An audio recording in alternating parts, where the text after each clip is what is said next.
So this webinar is Beyond Summary, Adding Analysis and Synthesis to Your Writing.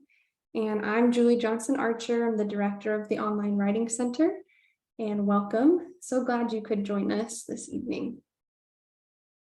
So the point of this webinar is basically these two things: understanding what analysis and synthesis mean. What do your professors mean when they ask you to analyze or synthesize in your papers? We're going to point out examples of both of these things so we can start to see how do other people analyze and synthesize. Sometimes that's one of the best ways to learn, is just by seeing how it can be done. And then we'll have some opportunities to practice. And by the end, we'll go over a revision process that you might be able to implement in your own writing process as well. So the reason we offer this webinar is because faculty have mentioned to us in the Writing Center that they want their students to be able to analyze and synthesize more effectively. And sometimes there's a gap between what professors feel like they can teach when it comes to writing. That's not maybe their educational background. And so the Writing Center is able to fill in some of that support and help teach in this webinar, what does analysis and synthesis mean? Because these are two writing skills that are essential, especially at the graduate and doctoral level.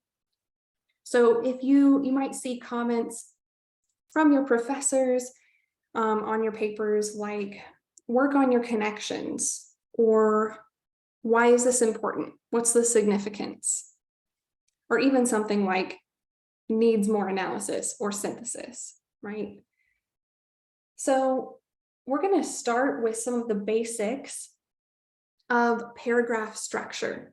And I'm going to go over a couple of different devices, mnemonic devices, the meal plan first, and then the no tears plan. I'll go over that in a moment, but we like to start at the basics of breaking down at the paragraph level, what do different sentences do? What can these different sentences do, and how can you organize them? And you'll see where analysis and synthesis fit in or can fit in at the paragraph level.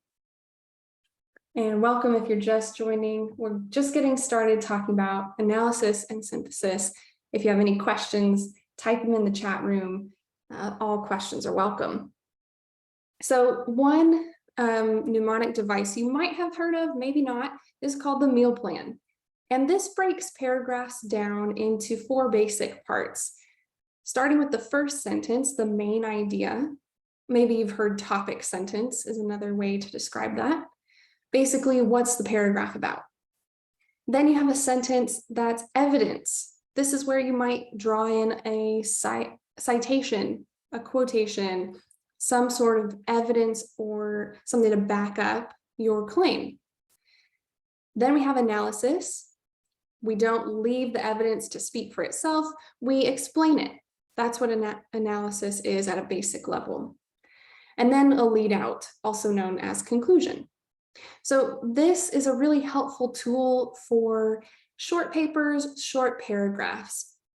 And often it's even used at the high school or college level.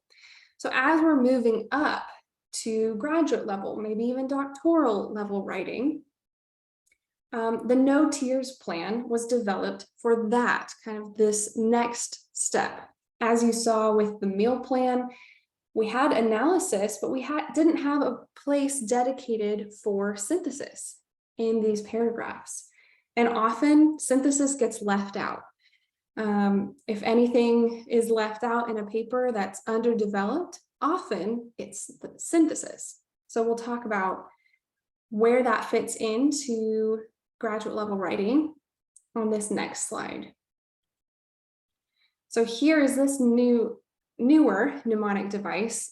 Basil Considine, one of our tutors here, made it himself to help graduate level writers form those paragraphs. So this is just a tool, and like any tool, it's not a template for every paragraph, so not everything has to fit in exactly like this, but it can be helpful to see one way of organizing paragraphs. And welcome if you're just joining. Feel free to type questions in the chat room. We're going over analysis and synthesis, starting with some of the basics. Where do they fit in to our paragraphs? So this is for, again, graduate level papers. Often you're trying to fit in quite a bit in each paragraph. So each paragraph might be longer, might be somewhere around 5, maybe on up to 7 sentences. That's a good median. So nothing omitted. This is the no tears plan. Topic sentence. All right, same as the main idea. State what you're writing about in that paragraph. Evidence, maybe some argument, support that claim. Analysis, again, discuss that evidence, how it connects to your topic. And then you can repeat that as necessary, as you need to go and provide more evidence or additional or contrasting evidence. And then we have the most important part, synthesis. Discuss what all of these things mean when you put them together.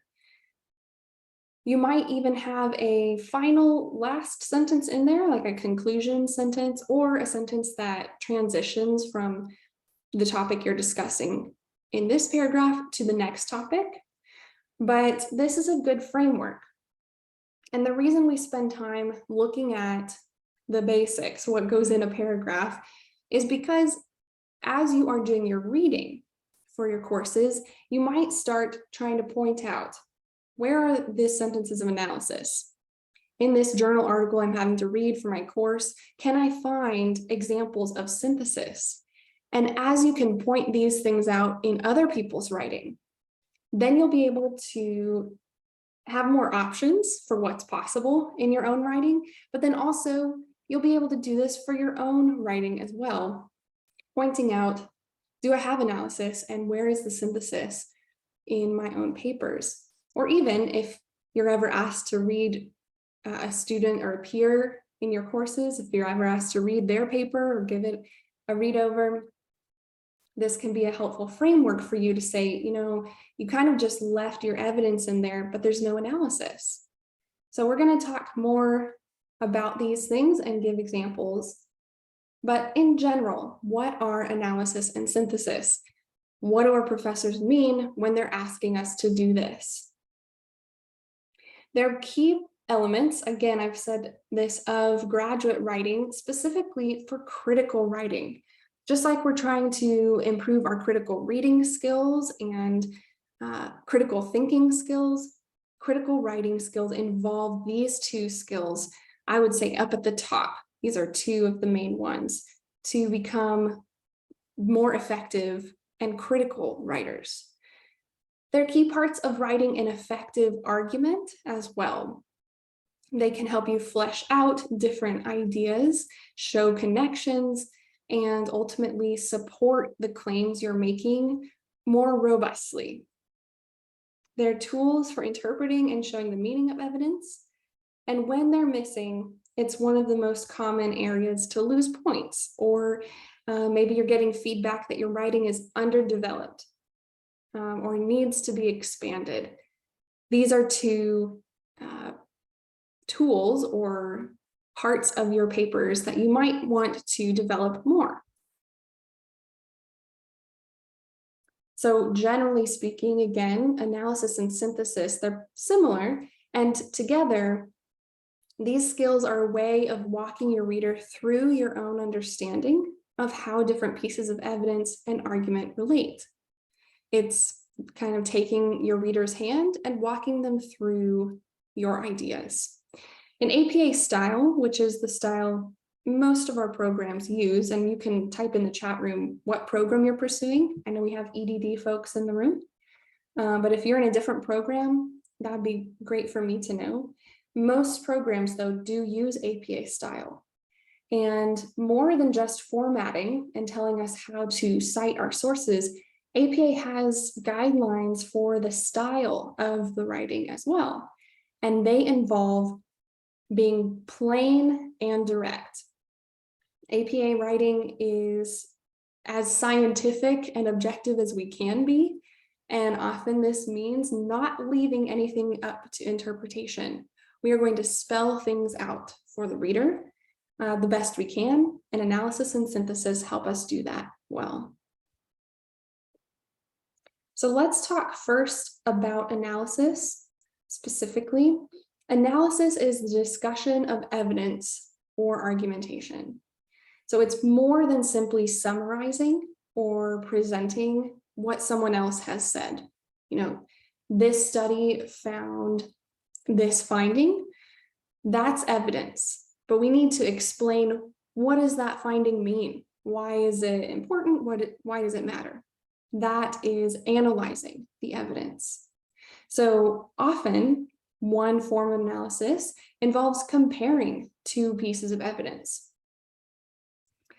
So we'll go over an example of that. So first, we've got a couple of sentences here that are formatted in APA. We've got APA citations here. These are great sentences of evidence without analysis. So I'm going to read over them, and then the next slide, we'll add some analysis and see how it changes and enhances the discussion. So here are the two sentences of evidence first. It says, Spencer et al. Found that families can sometimes experience strengthened bonds as a direct result of a traumatic event. Many mindful practices like yoga or time outdoors can facilitate coping, family closeness, and relational growth during COVID. All right, so again, these are good sentences. And this is actually my fault. I left out a page number in the in-text citation. So revision and editing are needed even for people in the Writing Center. But we've got an APA citation. I need to add the page number at the end. I'm going to make a note. But there's no analysis. So let's look at an example of a revision that adds some analysis, and I've bolded it in this example. So Spencer found that families can sometimes experience strengthened bonds as a direct result of a traumatic event. In line with this research and Prime et al.'s concept of post-traumatic growth, the findings of a 2022 study suggest that many mindful practices like yoga, time outdoors can facilitate these good things. There's the page number. Okay. So what did this do? Well, a couple of things. And you might think to yourself, how did that add? First of all, it compares this idea, the first piece of evidence, to this concept of post-traumatic growth. So connecting a piece of evidence to a theory or a concept, that act of connecting those two ideas, connecting the dots, that's analysis. It also shows how this first piece of evidence kind of leads to or relates to the second. In the first example, without the analysis, the sentences were great, they were fine, but they could have been labeled choppy, or as the reader, I didn't know what the connection was between these two ideas. And that's often what I see in the Writing Center on first drafts, because you're trying to get the evidence in, you're trying to get all these ideas onto the page. And oftentimes it takes a second or third time going through your paper to realize, what are those connections I had in my head? And can I put them on the paper to show the reader exactly how they're connected? I'm not leaving anything up to question here. That's what analysis is. So let's look at some more examples, because there's lots of right ways to analyze. Again, in this slide, I've bolded the sections of the text that are analysis.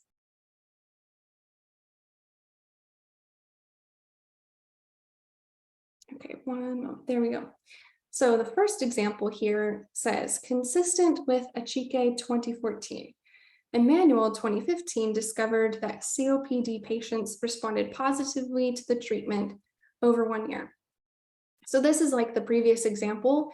showing a connection between two different studies.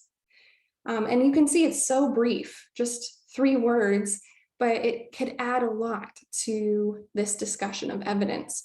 If we imagine the sentence didn't have that first connection to another study, we wouldn't know that Emmanuel's study was actually adding to or bolstered by a previous study done the year before.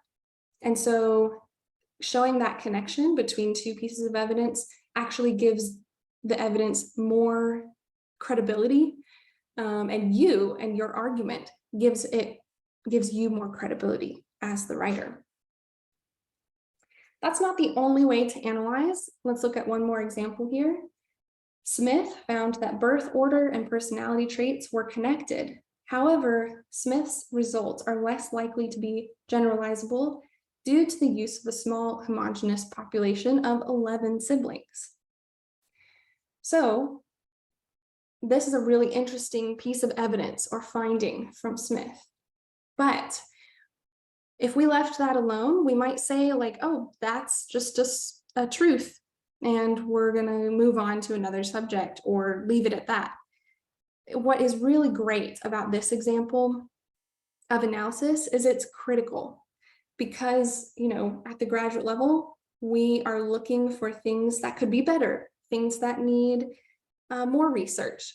And if you look at the population of this study, it was one family. It happened to be 11 siblings, which is significant, but that could be, an isolated truth for that one family. We would need to see more studies, maybe connect it to other things to really trust that this finding could be true in lots of different settings or contexts. So this is another form of analysis, and as you do research, maybe for an annotated bibliography, a literature review, when you're engaging with a lot of different sources, this is one skill that you should be practicing, is saying, what are the strengths of this research and what are potential limitations or weaknesses? And pointing those out is another form of analysis. It can feel a little judgmental or hard if you're not used to critically writing about other people's research. If you're brand new to this sort of thing, it can feel like, well, they wrote an article and got it published, they must be right.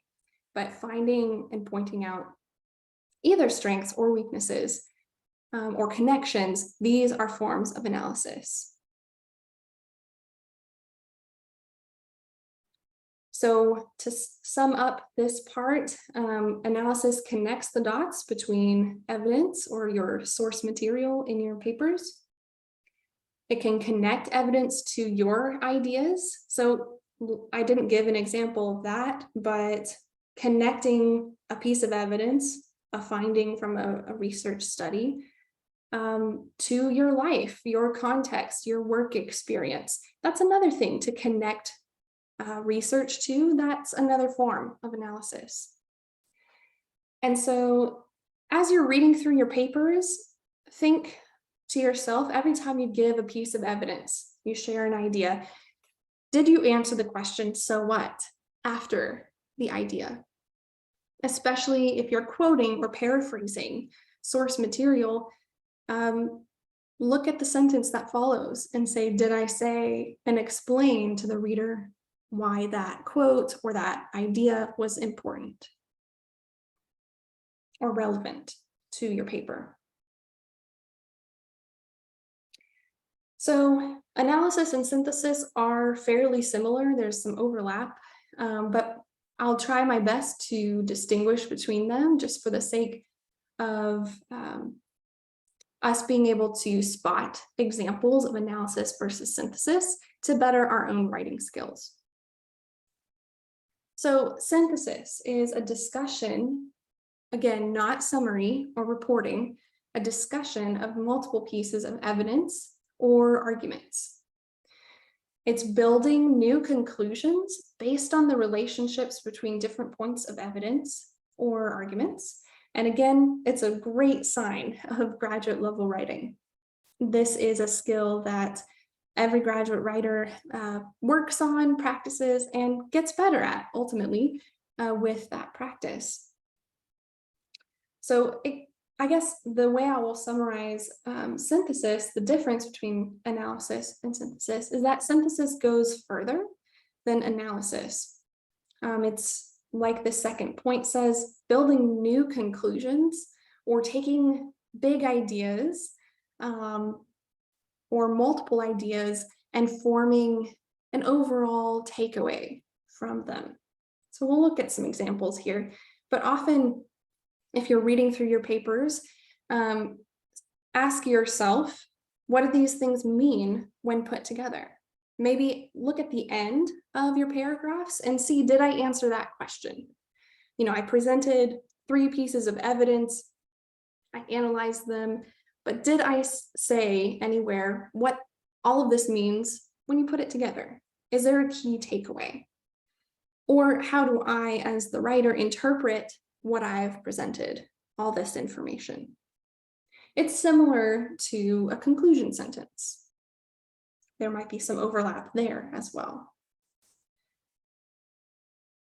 So let's look at some examples of synthesis.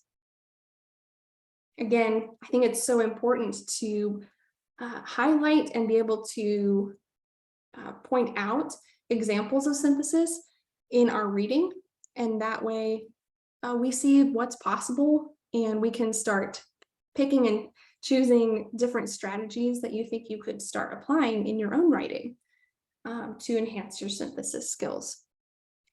So let's look at these examples. The first one says, these consistent results across multiple studies and diverse populations validate the applicability of the behavioral therapy model to this problem. So essentially, connecting findings that all say a similar thing, they support each other. That is a great thing to notice and then point it out, saying all of these things come together and show support for this particular therapy, this model, to this particular context. This is the type of sentence that, if missing, can leave a paper feeling underdeveloped. You might have presented all the findings, given all of the evidence that points to this conclusion, but you never state this conclusion, and that can leave the reader feeling like, what does all this mean when you put it together? Let's look at another example. This one says, the recent research on the positive impact of mindfulness-based stress reduction training in various contexts means that it could also be an effective tool for higher education administration. So this is similar. We're showing that we are familiar with research at large, not one particular study on MBSR training. We kind of have a feel of the research, the recent research on this particular type of training. And we can say, as a result of all of this research, this is a promising training for a new context, one I haven't read about in the literature much. We might be able to apply it here. And pointing that out is a form of synthesis as well. We're drawing big picture connections between research and our own context, or making new conclusions. A third example, a growing body of research indicates that involvement with spiritual belief, practice, and community can encourage resilience and post-traumatic growth. And then we have 2 citations here. So this might be another way that you synthesize, is if you take a couple of examples of research and you give multiple citations in a sentence. This shows that you don't have to list every article to show that you're synthesizing, but giving maybe the first, or what you think are the most important 1 or 2 articles or citations is usually enough in APA to show that, yes, there is research that supports this. And this is an example of synthesis as well. just giving a key takeaway from multiple studies. So you don't always have to connect it to a new context or make a really huge new conclusion. Sometimes it's as simple as pointing out what you would say is the key takeaway or an overall theme that you see emerging from multiple studies. This is not an easy thing to do. It takes time and, sometimes stepping away even to make some of these connections. But these are some examples of synthesis. A quick illustration of what synthesis is. This is how my brain works. Maybe you're a visual learner like me, but synthesis is like, let's imagine this form of painting called pointillism. I don't know if you've seen it. It's beautiful, really cool way of painting with just single dots of different colors. And sometimes when you get really close to a painting like this, it can just look like static, just like not much of anything, just a bunch of different colors. But as you step back, the big picture starts to be revealed. So if you think about this in writing, you might be very familiar with lots of different ideas. You're reading a lot, you're taking in a lot of information, and it could be pretty overwhelming to try and have all those ideas floating around in your head at once. For one particular paper, you might include 10 different sources or more. If you're writing a dissertation, dozens of pieces of information to take in. What synthesis does is it allows you to step back to say, okay, this line of dark brown, I'm seeing that repeatedly. But what it is actually, it's part of this sailboat. So let me make that connection clear for you. Oh, this blue, I thought it might be water, but now I know it's part of this body of water. Maybe part of synthesis that you can take away is contextualizing literature or revealing the big picture. How does this idea fit in with the overall research on your theory or topic? I don't know if that's helpful to you. I like thinking about it that way. So let's see, I have a question in the chat room. I want to get to asking, should an introduction and synthesis be included on the second page of the paper? So let me take a stab at the question. Let me know if I answered it or not. So for an APA formatted paper, the first page is always your title page. So I'm not sure if you're referring to that, but the title page comes first, and then the second page is where you start the actual body of your paper. And usually, yes, that's where you have the introduction paragraph right there. It's the very first paragraph of your paper. By the way, an introduction does not need a heading, a separate heading. In APA format, it's clear enough that if it's the first paragraph of your paper, that's the introduction. So if you have a section devoted to synthesis, which many, especially EDD students, have that as part of their assignments, then yeah, I would include a section heading, like an APA level 1 heading, and just call it synthesis. If that's the section, kind of part 1 synthesis, label it that, and then have paragraphs where you're engaging the literature and you're drawing big conclusions and taking the time to highlight some themes that you're seeing. That's all part of synthesis. Great question. Again, if you want to ask a follow-up, let me know. I'm going to pause for a minute and just offer if anyone else has any questions about analysis, synthesis. We've gone over some examples so far. Maybe if this is something you're wanting to work on, you have a question that you're struggling with, maybe more relevant to you. So ask away, and then we're going to get into more of the practical side, start practicing some of these things in the second half here.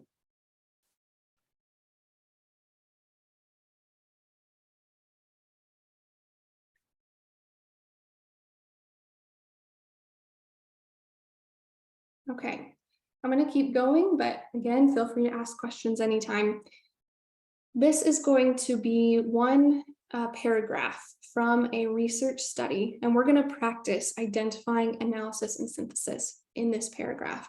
This is what I'm talking about when I say critical reading. We're going to try and point out what are some of the strategies these authors used, and can I envision doing that in my own writing? It's not plagiarism to take a transition phrase that you see in the literature and start using it in your own writing. So we can always learn from other writers and examples about what's possible. And I feel like that is a great strategy for improving our own writing, critical writing skills as well. So this is from Challenges in Spiritual Practices and Relational Well-Being During the COVID Pandemic. So this is a study. We've seen some sentences that use ideas from this study already in the webinar. So let's look at one paragraph and go through basically using the no tears plan that we saw earlier to identify what are each of these sentences doing in the paragraph. So I'm going to read each sentence and then we'll go through them. So previous research indicates that spiritual beliefs and practices may influence family resilience in times of crisis in ways that can make a difference during the coronavirus crisis. So that is the topic sentence. And it's a good example of a topic sentence as well. Maybe you find that you don't have topic sentences and you're jumping in to the evidence, and you might need to go back after you've written your first draft and add in the overall topic of that paragraph. So the next sentence says, for example, in recent perspective pieces in various scientific journals, scholars have argued for the potential benefits of spiritual practices such as mindfulness, meditation, and yoga during the COVID-19 crisis. And you can see they even have two in-text citations, one after the other. And in APA, all you got to do is separate citations with a semicolon, and that's great. That's perfect APA format. So what is this sentence doing? Well, it's definitely giving evidence. Oops, skipped ahead. So whenever we have an in-text citation, it's pretty clear that that's going to have some evidence. We're drawing from outside sources. But I would also say some of this could be analysis as well. We're connecting two different studies here. And this is maybe a gray area where you would say, well, isn't that synthesis? Well, if you're just connecting two pieces of evidence, I would say that's analysis. It's small scale, making connections and showing why the evidence is important. As you get into connecting more pieces of evidence, taking bigger or having bigger takeaways and themes, that's synthesis. Again, distinguishing between the two is less important than being able to practice analysis and synthesis together in your writing. The next sentence says, Bushell et al. Suggested that because of the likely ongoing nature of the pandemic, it would perhaps make sense in this context to speak of ongoing traumatic stress disorder, OTSD, rather than post-traumatic stress disorder, and connected the chronic stress associated with OTSD to previous research. So the sentence goes on, it's a longer sentence. And again, we've got evidence because there's a direct quote here. That's definitely a piece of evidence. And analysis, more analysis, saying, why is this important? This person suggested this and connected this to previous research. We're not just summarizing what Bushell said, we're kind of saying what is important here. And then it goes on to say, which suggests that meditation may be a useful treatment against the effects of chronic stress. And that, I would say, is some synthesis. We're now getting into suggestions or new ideas that we have to say, all of this research is pointing to a new conclusion that I think is worth exploring, maybe a new application in a context that I'm really interested in researching, or this is where I work. The paragraph goes on, but later in the paragraph it says, consistent with Prime et al.'s conceptual framework of family well-being during COVID, our study explores changes in spiritual practices in families. So this, again, is an example of connecting to a framework, this conceptual framework of family well-being, and showing that connection to our current study. So if you're a dissertation student or you're making a big research project of your own, you'll likely have a sentence where you want to connect a theory or a big concept to your study. And that is an example of synthesis as well. And again, if you think about this paragraph without that connection, the big picture, it would feel underdeveloped. We would be wondering, so what? Why are we reading about these ideas? Or what did the authors mean for me to take away? So that's another example of synthesis. And you can see there's some phrasing here you might want to start taking and trying out. You have room to practice and explore your writing. So saying consistent with, that might be a good phrase to use. Let's see if there were any others. Saying suggested. So rather than always introducing a quote or a paraphrase with Bushell said this. So-and-so said that. We can start using other phrases or word choices, depending on the context, like suggested or argued for, to show a little bit more meaning. All right, so let's keep going. I'm going to skip over the practice student sample because this is what we did basically with the published paragraph. You are welcome to look through it, and actually let's look together. They've got some really good, this is a good paragraph in general of the no tears plan, but they've also got some good transition words that you might already use, or you could use this as an example. Saying however can be good to compare two different pieces of evidence. Similarly to is another good one to introduce a comparison or a connection between two ideas. Saying overall might be a good way to start a sentence where you are going to synthesize.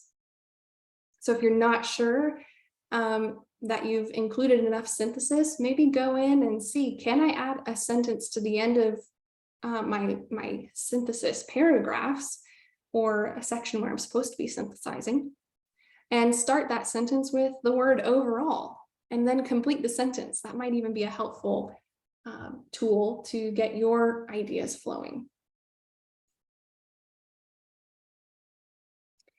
All right, so I want to get to this last few slides before we close out. This is a link to a whole guide with even more transition examples than these. Let me actually give that to you, those of you who are here, if you'd like to save this in the chat room. There's that link. So these are all, I feel like, helpful to know about. Maybe you already use some of these, but know that basic transition words like these can go a long way to helping you increase your analysis and synthesis in your papers. Again, remember, one of the goals of analysis and synthesis is to show connections. And so, consistent with, we saw that. In agreement with. Similarly, in addition, another study said. All of these are really great ways to connect studies Maybe you want to contrast. Maybe there are two studies and they have pretty different findings and you want to show that difference. All right, we could say by contrast, conversely, however. And then if we are summarizing, concluding, or synthesizing, we might say in short, in sum, overall, in general, taken together, these findings, these are really great just sentence starters for you. So use those if they're helpful. This last activity I have for us is to practice the revision process. This is where you can think of your own papers and think, okay, I've got my first draft for my paper that's due on Monday. Let me take a look at it and go through this process of revision that we did together this evening. So hopefully this will be helpful for you. I'm going to read over this paragraph, and much like in some of those first examples we looked at, just know that this paragraph has a topic sentence and it has evidence, but it ends there. There's no analysis and there's no synthesis. So I'm going to read over it and give you just a moment before we look at an example revision to think, what are some strategies we might have covered that you could either give as advice for this writer, or think about advising yourself as you're writing. How would you enhance this paragraph? So I'm going to read over it here. The topic sentence is, there have been studies on the value of therapy animals. And then we have 3 sentences of evidence, and they say, Wesley et al. Found that using therapy dogs improved drug treatment results. Chandler concluded that animal assisted therapy in school settings significantly improved counseling outcomes. Miller and Ingram conducted a study of animal-assisted therapy in nursing environments, finding statistically significant positive results for their use. So just take a moment or two and think, what are some connections, different transition phrases you might use? Could you even come up with a synthesis sentence to pull all the ideas together? Take one moment.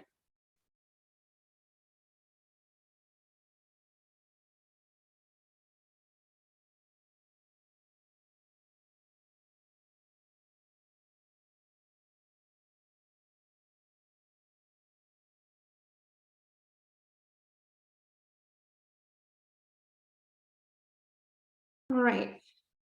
I don't expect that was enough time to revise a whole paragraph. Revision takes a long time, often longer than we expect. But let's go over just an example of a revision of this paragraph and see how it improves. And hopefully you can apply some of this to some paragraphs you might be writing this term. So let's look at just the topic sentence first. The original said, there have been studies on the value of therapy animals.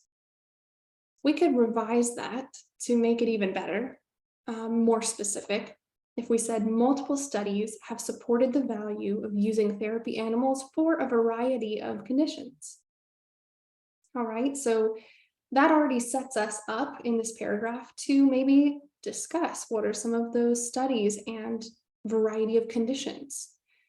That more successfully sets up the topic, I think, of this paragraph. Then the second sentence, we left it alone. It was a great sentence of evidence. But let's look at the next sentence where we added, this is consistent with Chandler's finding that. So that's the only change in those 2 sentences of evidence, was adding a small phrase to connect, saying that these things are similar. And that's analysis, simple as that.